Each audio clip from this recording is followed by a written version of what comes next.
Estamos iniciando mais uma semana de estudos e o nosso tema geral desta semana é Os Olhos do Senhor, a cosmovisão bíblica. E a nossa primeira pergunta seria: como você vê o mundo que te cerca? Será que sua visão de mundo é igual à de algumas pessoas ou a sua visão de mundo é totalmente diferente? Em quem você se inspira ou você se espelha para ter sua visão de mundo? Quais são as ideias que você talvez adota como princípios para formar a sua visão de mundo? E o que seria de fato cosmovisão? É exatamente o que nós estamos falando nessa parte introdutória. A cosmovisão é a forma como você concebe o mundo que te cerca, a forma como você vê o mundo. E qual a sua visão de mundo? A sua visão de mundo tem sido uma visão bíblica? A sua visão de mundo tem sido uma visão mais baseada na filosofia, no ateísmo? Como você definiria a sua cosmovisão? E o objetivo do nosso tema desta semana é exatamente trazer aqui esse modelo de cosmovisão, que é o modelo bíblico. Como verso principal para memorizar, nós temos Provérbios 15, verso 3, onde diz: os olhos do Senhor estão em todo lugar, contemplando os maus e os bons. Falando de modo geral sobre este tema, uma visão de mundo é uma visão global ou concepção do universo, ou seja, a maneira como entendemos e explicamos o mundo ao nosso redor. Neste sentido, nossa visão de mundo depende da forma como agimos, das escolhas que fazemos e de como nos relacionamos com os outros. Sabemos que, para uma visão de mundo bíblica, é essencial não apenas propor que Deus existe, mas também que Ele seja Deus pessoal, que interage com a sua criação. Neste estudo, nós trataremos os seguintes pontos. O primeiro, os olhos do Senhor, que estão atentos à sua criação. Trazemos também a grande pergunta do filósofo Leibniz.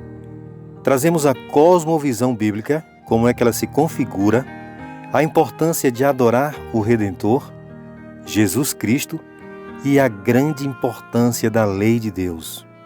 Por muito tempo, perdurou, e talvez ainda perdure, a grande ideia da cosmovisão ateísta, a visão de que se admite que o universo e tudo que nele contém simplesmente existe.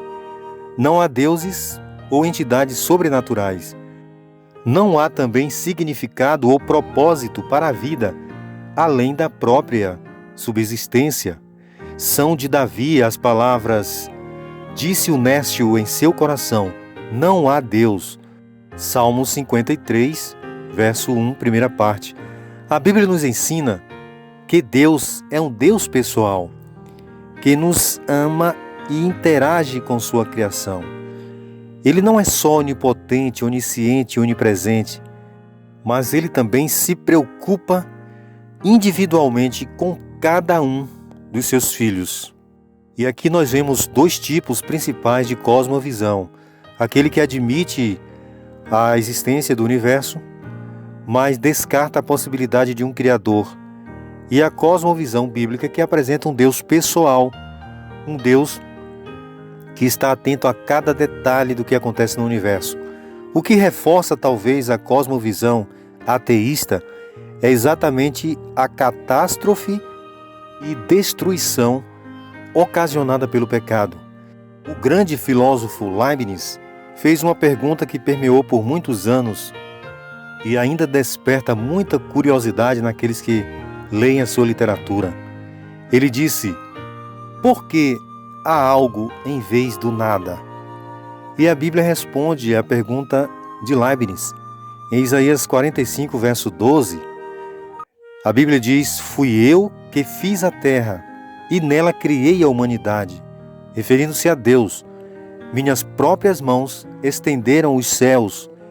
Eu dispus o seu exército de estrelas.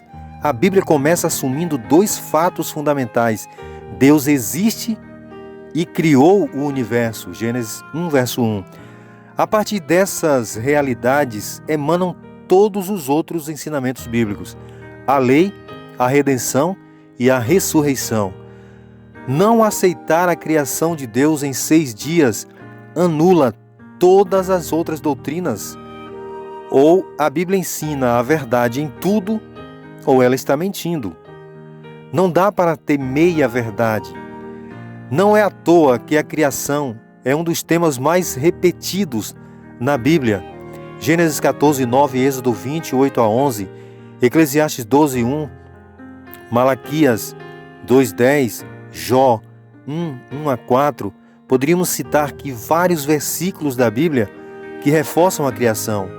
Aceitaram a evolução de milhões de anos, quer Deus tenha intervido ou não nela, é simplesmente negar a Bíblia como a palavra de Deus.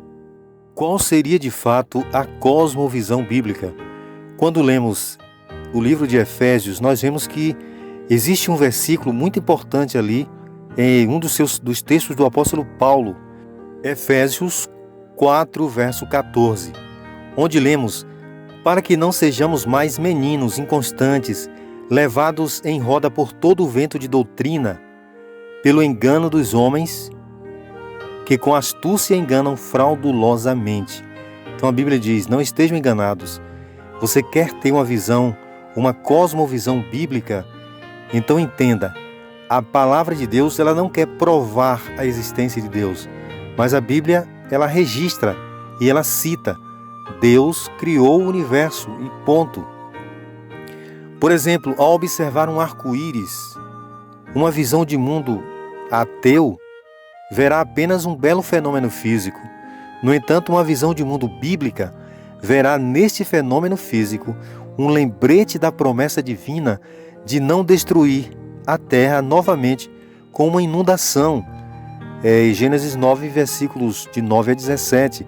A visão de mundo bíblica é baseada em um conjunto de doutrinas que nos ensinam como viver, como tomar decisões morais, como viver com nossos semelhantes, como interpretar o mundo ao nosso redor, o que podemos esperar do futuro. Todas essas respostas são encontradas numa cosmovisão bíblica. Portanto, a educação cristã deve ser enraizada e fundamentada na palavra de Deus. E é exatamente por isso que a cosmovisão bíblica traz estes 2 pontos. O primeiro é que Deus existe, e o segundo, que Ele criou o universo. E estes 2 pontos geram um terceiro ponto, que é o ponto focal, que esse Deus que existe e que criou o universo, Ele interage com suas criaturas. E é exatamente o que dá fundamento à doutrina de que nós temos um Redentor, apesar do pecado. Romanos 3,24 diz que, sendo justificados gratuitamente pela sua graça, pela redenção que há em Cristo Jesus, quando o homem pecou, Deus não o rejeitou. Deus não rejeitou a sua criação. Ele havia preparado um plano redentor. O próprio Criador morreria para salvar as suas criaturas. A Bíblia diz isso em João 1 a 14, Marcos 10, 45 e muitos outros versículos. Este é o Evangelho eterno, que somos chamados a proclamar ao mundo e que está intimamente ligado com a criação. Apocalipse 14, versos 6 e 7. O plano de redenção foi concebido por Deus antes da criação e inclui não apenas a morte e a ressurreição de Jesus, mas também a abençoada esperança de sua segunda vinda. Este é o Deus que criou o universo, que jamais o abandonou e que tem uma promessa de restauração. A Bíblia reforça isso em Pedro 1, versos 18 a 20 e Tito 2, verso 13. E este é o sentido de adorarmos o nosso Deus, porque, não obstante a todas as misérias que o pecado tem colocado neste mundo, Ele se apresenta como nosso Redentor.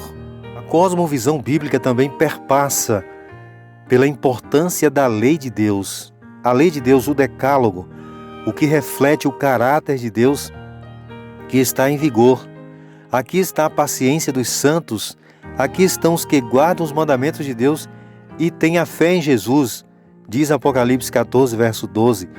Para a cosmovisão ateísta, o senso de moralidade é relativo. As decisões morais também são relativas. Isso permite que diferentes países emitam leis diferentes sobre o comportamento moral das pessoas. Já na Bíblia, no entanto, encontramos um padrão absoluto, imutável, eterno e obrigatório para cada ser humano, a lei de Deus, a que reflete o seu caráter. Êxodo 20, 3 a 17, Salmo 119, verso 142. Sua violação, ou seja, a violação da lei de Deus, é punível com morte. Romanos 3:20. Daí a necessidade de um plano de redenção. Romanos 6, verso 23. Esta lei é baseada no amor e respeito por Deus e o nosso próximo. É o código moral que nos mostra o que realmente é certo aos olhos de Deus. Marcos capítulo 12, versos 29 a 31. Portanto, meus amigos, o verdadeiro objetivo da educação é restaurar a imagem de Deus no indivíduo. Ellen White, Patriarcas e Profetas, páginas 595. Com essa ideia em mente, podemos ver por que uma sólida cosmovisão cristã é essencial para a educação. E como observamos anteriormente, a educação em si não é necessariamente boa. As pessoas podem ser educadas e até altamente instruídas em ideias e atitudes contraditórias aos princípios encontrados na Palavra de Deus. Por essa razão, como cristãos que somos, nosso sistema educacional deve ser fundamentado na cosmovisão cristã.